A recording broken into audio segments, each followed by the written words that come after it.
All right, so we'll go ahead and get started for those who have joined. I'm Jen Davis with Weiskopf Consulting. I'm a Google Ads specialist and SEO specialist.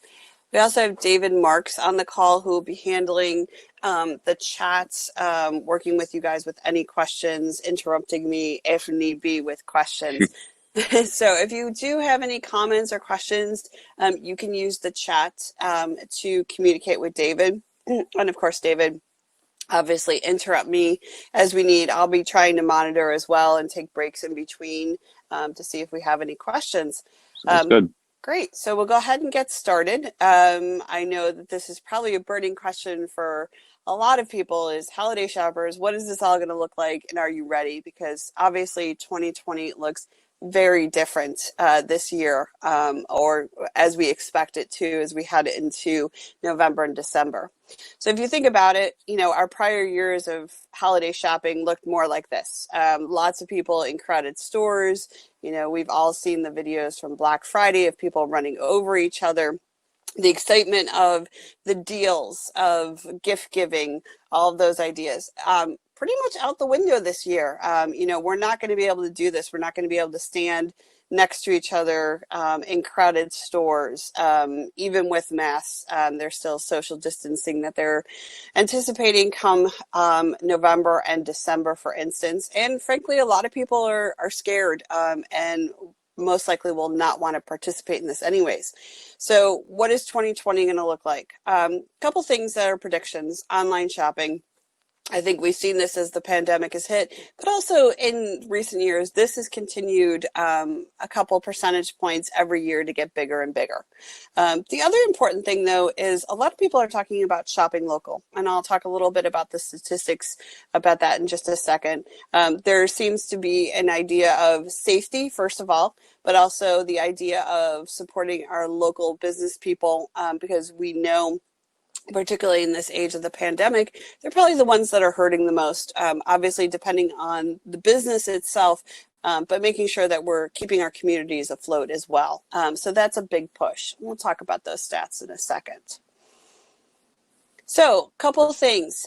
We know that about almost half have indicated that they're going to be spending less this year. We know, unemployment, some uncertainty with the economics of the country at this point. We have an election coming up. Everybody gets a little scared before that as well. So we do know that almost half the people indicated that they're going to be spending less. There's no dollar amount to that. It's not to say that people are going to be spending significantly less. They just are going to be watching their dollars a little bit. But over 30% indicated that they will be spending with small or local retailers. And particularly almost half of millennials said that they will shop small. And almost half said they would shop local and do it in store as well. And again, there seems to be the idea of being more safety in smaller and local stores, but there's a community aspect. They may know the owner or the people that work in it, for instance. They know that they're probably going to pay special attention to their community and keeping them safe. But also millennials, and this is probably new because millennials tend to shop online. They tend to have less communication with people, but they're going to focus on shopping small. But we still have to cater to them probably from an online perspective as well. Other predictions that have been seen from a survey from U.S. shoppers, 51% of respondents expect to start their shopping earlier than normal this year. So Black Friday, kind of that idea and the kickoff of the holiday season. A lot of people are starting earlier. We've got people that have already done it in August. I've had friends like, oh yeah, I got, this present and this present back in August. We'll see more holiday shopping in October and November prior to Black Friday as well. Of those people surveyed, 57% plan to have more gifts shipped directly to recipients than last year, mostly because we're still social distancing, so they might not have an opportunity to see the extended family that they may buy gifts for. So a lot of people will be purchasing and having it shipped directly to the consumer. or to the recipient, I should say. So something that we need to think of from an online perspective is having potentially multiple shipping options, or at least not. I know some local and small businesses get a little worried about shipping something to a different recipient than the biller, because I know that can indicate fraud, but really that's going to be the name of the holiday season. And 62% plan to purchase more stocking stuffers and last minute gifts online. Usually, those last minute gifts or those small gifts for our stockings perhaps tend to happen in person, but more than half plan to do that online as well. So this is a great opportunity for those small items, those small products that you may save for in-store to be pushed online, or maybe even perhaps bundled with larger items. A couple more things from Salesforce. They indicate that 30% of global retail sales will be made through digital channels. So again, this is global, not just US. They also believe that the holiday demand will be pulled earlier. Amazon did move their Prime Day in October. They are predicting that that could steal up to 10% of Cyber Week's digital revenue. Cyber Week is the week after Thanksgiving. It starts with that Cyber Monday. They are also predicting that the last mile delivery will hit capacity, that shipping will exceed capacity about 5% and impact about 700 million gifts. And again, this is global, not just US.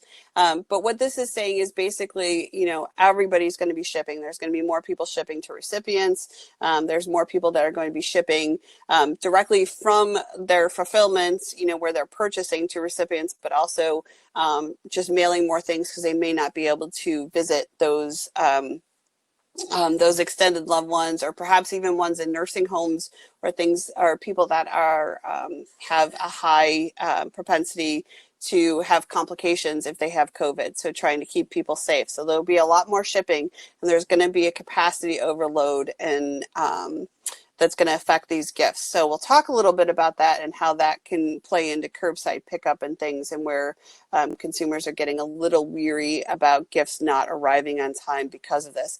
We also know that we have although it'll happen earlier in the season with Election Day, we do have this concept of not only Election Day and mail-in voting, and the problems with the post office being slowed down, not only because of that, but because of changes that they've made and restrictions that they've made.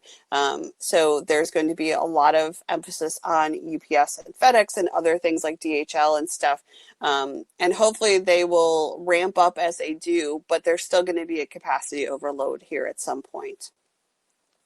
And then also Salesforce believes that stores are critical, but they're going to be more fulfillment centers than they are going to be in-store processing of purchases. So employees that you have in your store may need to be packing and shipping things more so than selling within the store. And then lastly, and this kind of gets into the curbside, this is from Jeff Gannett, the CEO of Macy's. He's saying we expect to be in full force after Halloween. We have a very strong game plan about how we're going to keep this trend of digital going. That's going to be huge for this holiday season. And he also said curbside pickup is going to be a secret weapon for us. We didn't have this last holiday season. First off, the speed and safety of curbside pickup. We think that's going to be huge for this holiday season if they're not comfortable to walk into a store. So again, curbside pickup is going to be not only a big deal for the larger retails. What happens with larger retails, if you think about Amazon as well as Macy's, Amazon with their 2-day Prime, customers really want things in 2 days now. They're used to it. Macy's, if they're going to do curbside pickup, they're going to expect it even from the smaller retails. So adapting to that as well. So before I get into where will customers spend, I just want to check in with you, David, see if there's any questions. I don't see anything on the chat as of yet, but just want to double check to see. And if you do, please just type it into the chats. Yep, I don't see any as of yet. Okay, great. All right, so where are consumers going to spend this year? So possible things consumers are going to spend on. as things to make their home or time in their home more comfortable. As we get into winter, particularly here in the Midwest, for instance, we're spending a lot of time in our home. It is as it is. As winter kind of fades in on us, we're probably going to spend more time. So things to make comfortable or to make that time. So that could be anything from furniture related or decor, for instance, cooking utensils if we're cooking more, but also like games and things for the family to do as well. The other thing is items or gear for outdoor activities. So, a family who has never cross-country skied might pick it up this year because it's getting outdoors. And other than the gear, it's potentially a free opportunity in forest preserves and stuff. So think about things that kind of go along with that. Even if you don't sell sporting equipment, you might sell outdoor coats or base layers or things like that can kind of play into that. So you have to get a little creative. The other thing is just personal protection gear. So if you're already selling masks or something in your store in regards to the pandemic, having a bigger variety or bundling them with things, there is kind of the idea of we all need different masks for different outfits and things or for different activities and kind of changing it up. And they've become more of a fashion accessory since we're using them potentially on a daily basis. So there's a look to have a little bit of fun with them while being safe. And then the other thing is gift cards. So that's one thing if you don't have in your retail store the opportunity to buy gift cards because they can be easily sent either if you can do them online via email or simple, placed in a card, a holiday card to them, and the person can then use it hopefully online and purchase what they want. But they do believe that consumers will be spending more on gift cards in general. All right, so let's talk about Black Friday. So brick and mortar sellers really rely on Black Friday to come into the store and drive big sales. The idea is that you go into the store for one item that might be on sale for Black Friday, but you leave with a lot more because you see things, you can touch things, all of that. That's not really going to happen this year. That's not to say that some people are not going to still shop in store on Black Friday or throughout the holiday season, but they're going to be a little bit quicker about it. They're going to be a little bit more mindful. I need to get this one thing. They're not going to lag around and shop the whole day, for instance, potentially. Plus, crowds and things like that are going to make it more difficult. People are willing to stand outside overnight, but they're not willing to stand around all day outside of a store to get in for 20 minutes. So retailers need to be a little bit more targeted and creative in their approach with consumers and the deals that they're doing. So figuring out how to reach your customer in the most valuable segments and being creative in how you reach them. Again, things like, if you think about it, like the Walmarts always put like the TVs on sale. They're going to have to do a little bit different this year and potentially offer those online more so than they do the doorbusters. And I don't know if you've noticed, but a lot of the retailers, Walmart and Target in particular, are not going to open on Thanksgiving Day as they have previously as part of response to the pandemic and keeping people safe and not in store as well. So a couple things that we can do for Black Friday. So if you're using any type of influencer or affiliate campaigns, definitely ramping up on those. Advertise more on social media. That's where a lot of people are these days. That's not to say that they're not using Google and things like that, and you should certainly invest in advertising as well. But actually advertising on social media, not just doing posts, but advertising. Make sure people are aware of you, aware that you're open, for instance. Generate awareness earlier this year. So we really need to start now because, again, a lot of people are going to be pretty much done with their holiday shopping. They're predicting well before we hit December. Offer product bundles. If you have the ability to put products together and offer a discount for the additional sell, definitely do that. People are looking for that, and that's a good part of a deal. Exclusivity is also very interesting this year. And with the chain supplies being stretched to the limit, as well. This might be an opportunity. So if you have a product that is only available via you within the area in particular, this might be an opportunity where you can do really well. Create better credit terms, for instance, layaway, or if you can partner with one of those kind of pay it later type payment options, this could be good too, because obviously people want to spend less, maybe not put all the dollars up front, but still have an exciting holiday season. We need to build excitement on the site as well as email with teasers on what is coming. So it's probably one of those things too that we need to extend from Black Friday over the weekend into Cyber Monday. You know, you might have done a special on Black Friday, maybe a special on Cyber Monday. We really need to look at discounting over the entire weekend, or special offers, special bundles, whatever that is, and build that excitement with some email and some messaging on the site as well. Because we often, normally with Black Friday, there's excitement that's built in store, just being around people that are excited about shopping and holidays and deals and seeing all of the products that they can buy. Well, we kind of have to recreate that to some degree. We have to do that on our site and via email, which is a little bit harder, but try to think about getting people in almost like a frenzy about shopping with you. So again, if you have any questions, please put them in the chat. And I apologize because my nose is running a little bit this morning with allergies. So let's talk about how we add or expand our e-commerce, because again, most of the shopping is going to happen online. But we also talked about curbside. So if you're using any of the major e-commerce platforms, you know, Shopify or WooCommerce, for instance, they've integrated options for curbside pickup. This, I think, is a great way to communicate that you're looking out for your consumer, because we need to do this with empathy. Whatever you believe about the pandemic, whether you've known people or haven't known people that have had it, you know, there's still people that have underlying diseases or other issues that make it very difficult for them to either get outside their house and expose themselves to it, or other issues. It might be a fear or something like that. So regardless of your belief, you have to make sure that you're keeping your consumer safe and you're exuding that information. So something like curbside pickup is a great way to do that. They still want to shop with you.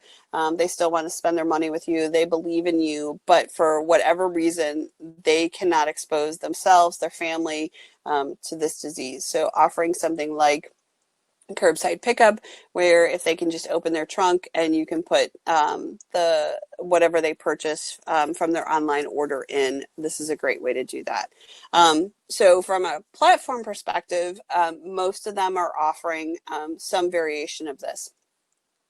The only thing that you need to work out potentially logistically is, depending on where you are located, how that works in a parking lot, or, you know, if you're in a downtown area on Main Street, how that works with parking and those types of things. So there's still some logistics to it, but at least the platforms have accommodated for that. The other thing is to expand your product offering. So again, we talked about, for instance, masks. So again, if you can bundle that, if you can offer something new with whatever it is that you have, in the sense of matching it to the categories that are selling things that will improve our home, for instance, outdoor gear, that protective gear, and just expanding what you're actually offering. Discounts where you can. We know that a lot of the margins are thin.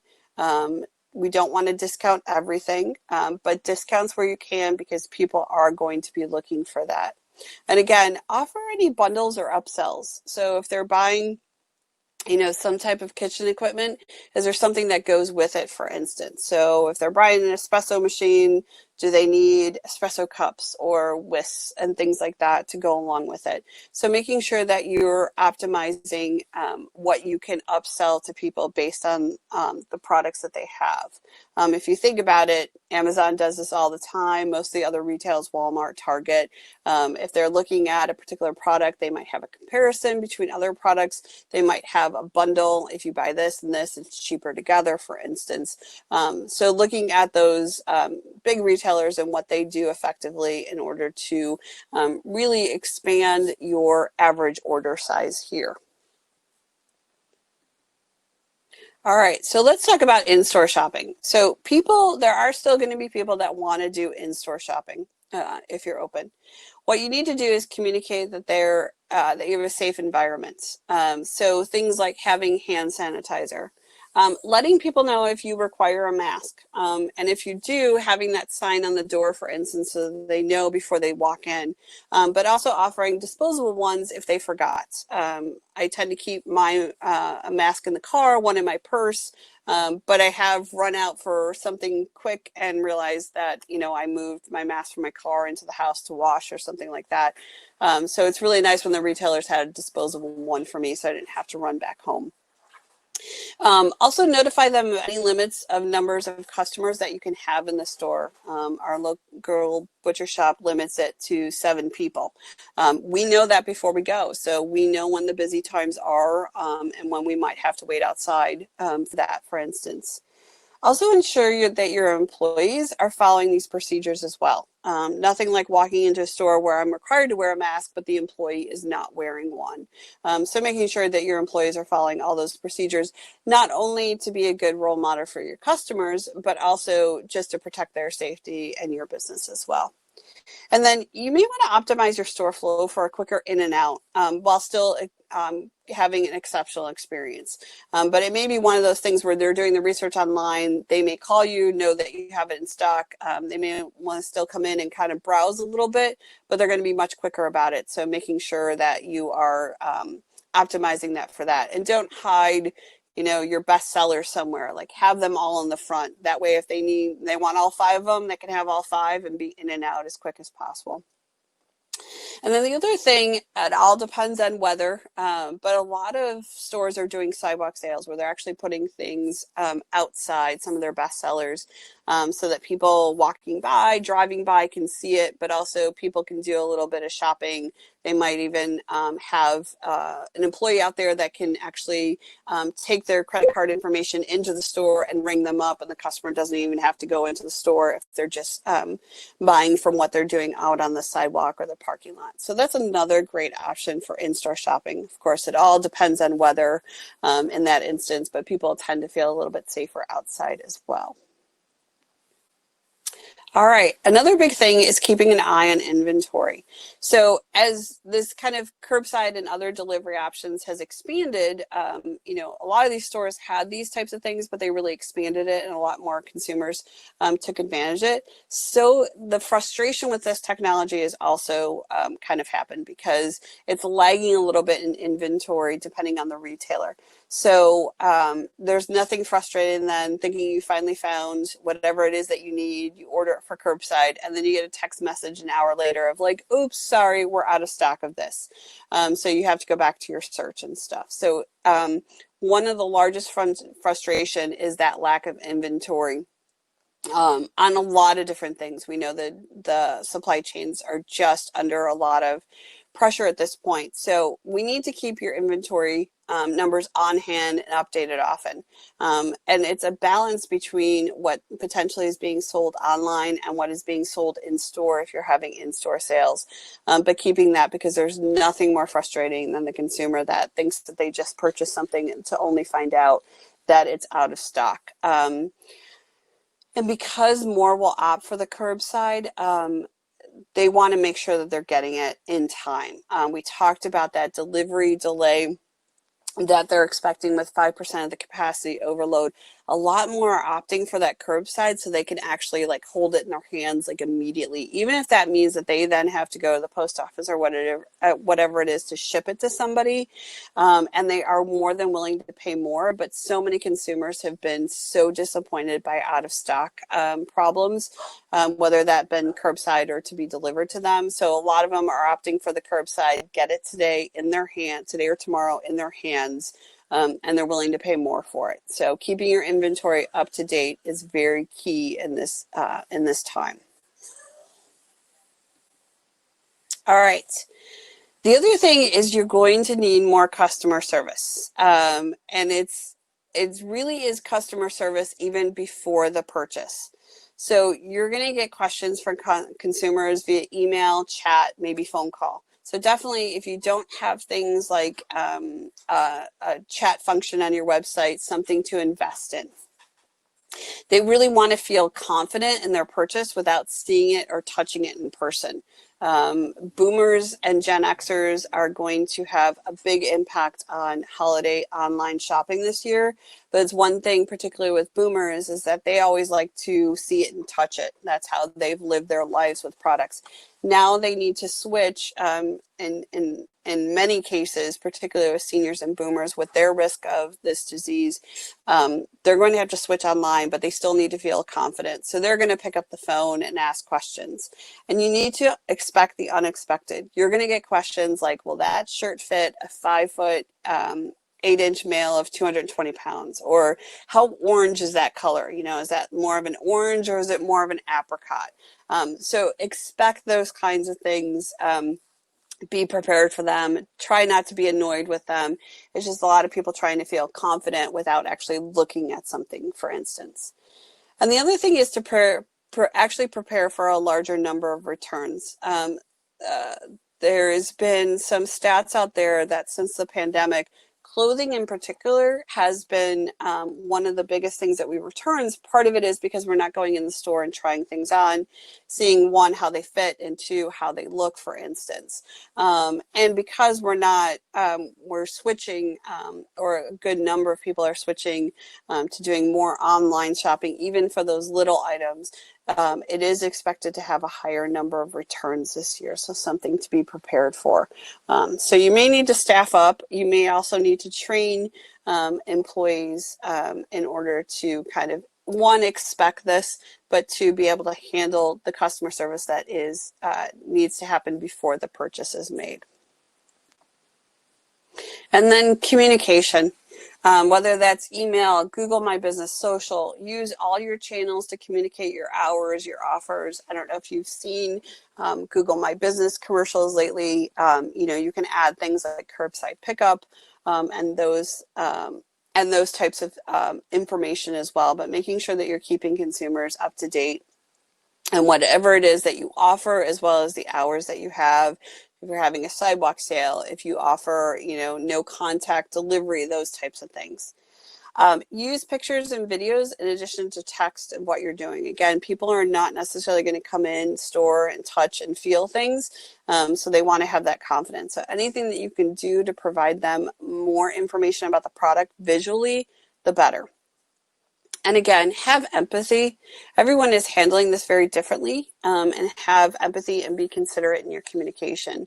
Again, while you might be healthy and happy, and maybe you've had COVID, have gotten through it, there's a lot of people in this world that can't make that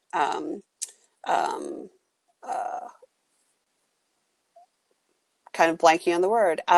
They can't take that risk for their health or the health of others, for instance. And really don't engage in any political or moral discussions. Try to stay above it. If you require face masks in your store and somebody doesn't want to wear that, ask them to leave. If they don't want to leave, you can always call and have police assistance or security assistance of some sort in those cases. But try to stay above it and not engage with them. And then don't also forget to reach out to your top and your former customers with a different message than you give to strangers that don't know about you. Make sure they feel that love and appreciation for shopping with you in the past. Offer them a special discount, for instance. Anything you can do with those that you know by a simple message versus, advertising or doing other things to get strangers in is probably going to work out better for you as well. And then invest in your business, whether that is staff, technology, or advertising. And actually, I would recommend all three, because even when we are past this pandemic, it has changed consumer behavior. Many are still going to continue curbside pickup. They like the convenience. A lot of people are going to use chat versus a phone call. Again, it's the convenience of it. Online versus in person. So while in person and things might come back more so once we're past this vaccine, whatever that looks like, these things that you're investing in are only investing in the future and are still going to be utilized. So make the investment now because you won't be disappointed even when we're past this time. So either way, we got consumers online, or we have consumers potentially shopping in person with this personal protection. Hopefully that we know that consumers are going to start their holiday shopping before November. 39%, almost 40% say they will start their holiday shopping before November. Holiday shopping will peak in November. They're worried about inventory and delivery. And it's really going to drop off as we get into even the first 2 weeks of December. So you need to start today.